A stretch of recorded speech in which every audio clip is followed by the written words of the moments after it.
Greetings. This is the one you've known as Jesus the Christ. One of the keys to progressing on the spiritual path and to developing your intuition is learning to focus your attention. This is actually a basic life skill and another reason that meditation can improve your life, since it improves one's ability to focus. It may seem strange to talk about learning to focus in a spiritual context, since it's such a basic skill, but many haven't learned to do this even though they went to school. And many who didn't do well in school didn't do well because they lacked the ability to focus. Not everyone has developed this skill, only those who've exercised it hour after hour and day after day. One of the ways focusing is learned is by playing a musical instrument or by singing. Dancing and many other athletic skills also develop the ability to focus, as can reading books and listening to audiobooks. Certain hobbies and artistic endeavors that demand careful attention to detail also develop this ability. There are many ways to develop this ability, but it does take sustained and regular effort to develop it. Meditation is a way of practicing focusing. Meditation is a practice of focusing your attention on the object of your meditation, the sensations of breathing, the sounds in a guided meditation, in nature or in a piece of music, the subtle energetic sensations of the subtle body, or all of these sensory experiences as they arise one by one in your awareness. There is no trick to learning to focus, and there isn't much more to say about it except to encourage you, if need be, to spend time daily developing this ability, practicing this. This is the only way this ability, like any other, is strengthened. Listen to audiobooks, for instance, with the intention of catching every word, not as a background to doing something else. And the same with music. Listen to every note as if nothing else exists in the world. Your attention is completely there with every word in the audiobook or every sound in the piece of music, as much as possible. This is the focus a musician has when playing music as well. Learn to really listen, and you'll learn to focus. The importance of learning to focus the mind to the spiritual path and to developing your intuition is simple. Focusing on a sensory experience, such as sound, quiets the voice in your head and stops the continual reanimation of the false self.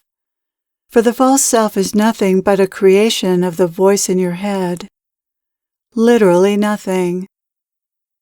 Without an effort to focus on something other than the thoughts running through your mind, you're likely to remain focused on those thoughts and continually reanimating the false self, since this is the default state of consciousness.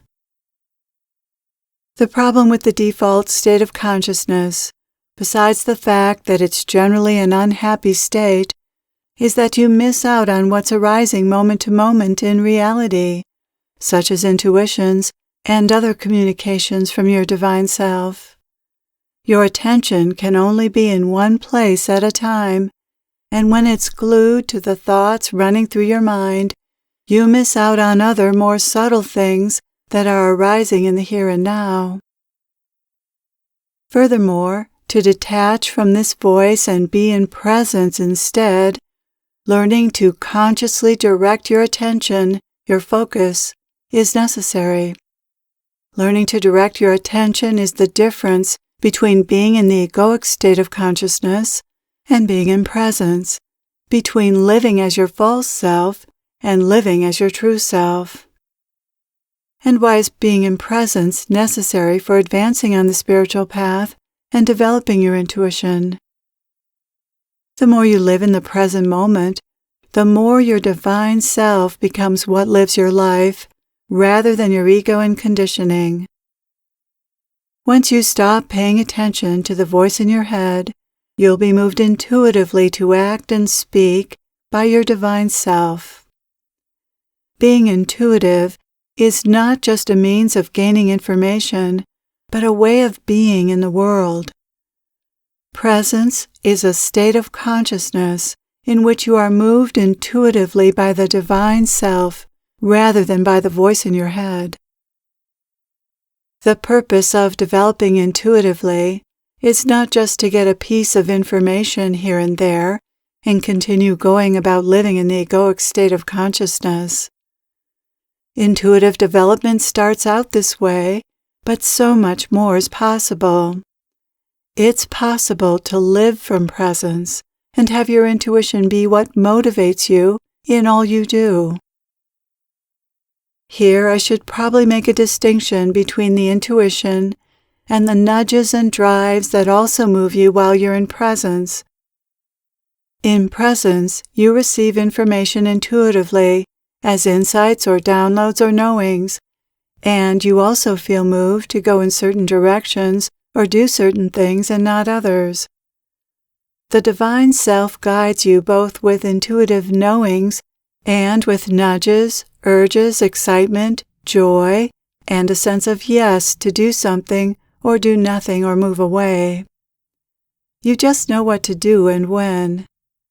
Nudges, urges, excitement, joy, and a sense of yes or no make up your moment-to-moment guidance system, while intuitive knowings and downloads arrive only in their own time when needed. Knowings are not always available, but a sense of yes and no is available in most moments. You can even ask a question directly or imagine doing something and then notice how your energy feels. Do you feel contracted? Then that's a no. Do you feel expansive, excited, or happy? Then that's a yes. Focusing is an especially essential skill for anyone who channels, as the voice in your head must be set aside when receiving communications from beings on other dimensions. When you're channeling, if your attention gets caught up in your own thoughts, either the channeling will stop altogether or your thoughts will distort what's coming through. The best channels are able to set their mind aside for long periods of time as they focus on just listening to the words that are coming through them, in the case of a conscious channel.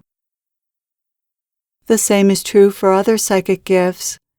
After someone asks a question of you, you have to wait and listen for the answer that wants to come through, and then convey it without your own opinions or thoughts getting in the way. Listening is a state of focused, receptive attention. Listening is an excellent way to practice focusing your attention. Listen for the next sound to arise in your environment. What will it be? You don't know. You have to listen with an open mind that doesn't assume it knows anything. When you're in the moment, you're in the unknown. Living in reality is living in the unknown. You don't know what will arise out of the moment in the next moment. You have to wait and see, or listen and discover, and then keep listening.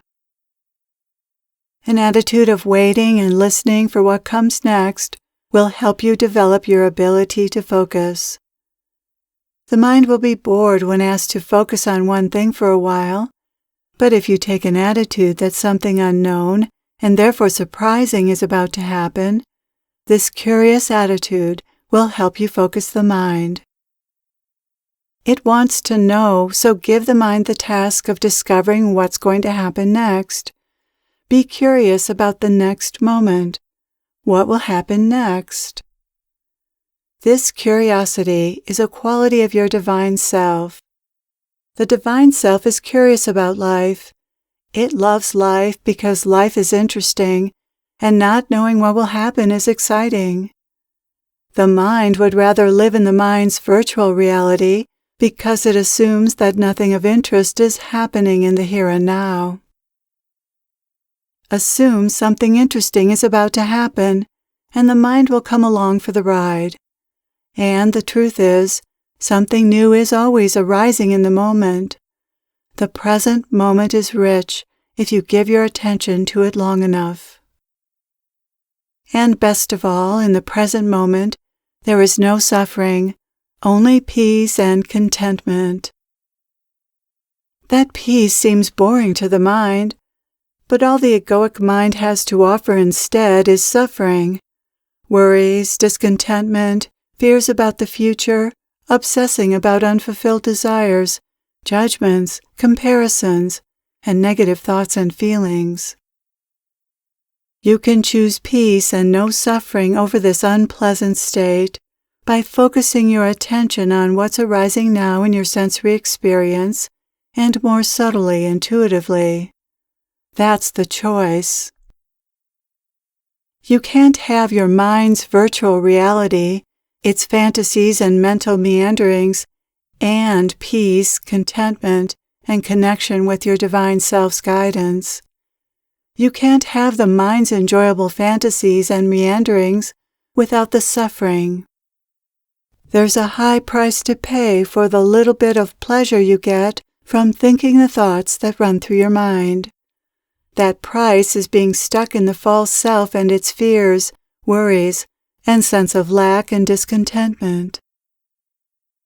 Now that you know there's a choice to be made and what that choice means, you can choose to be in the present moment.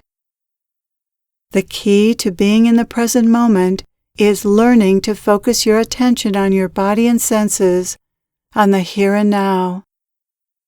Then once you're in the here and now, intuitions and other subtle guidance from your divine self become available to you. The price of admission to living your best life is learning to focus your mind.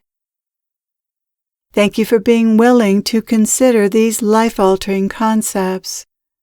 Learning to focus your mind in the present moment will change your life for the better in every way. I am with you always.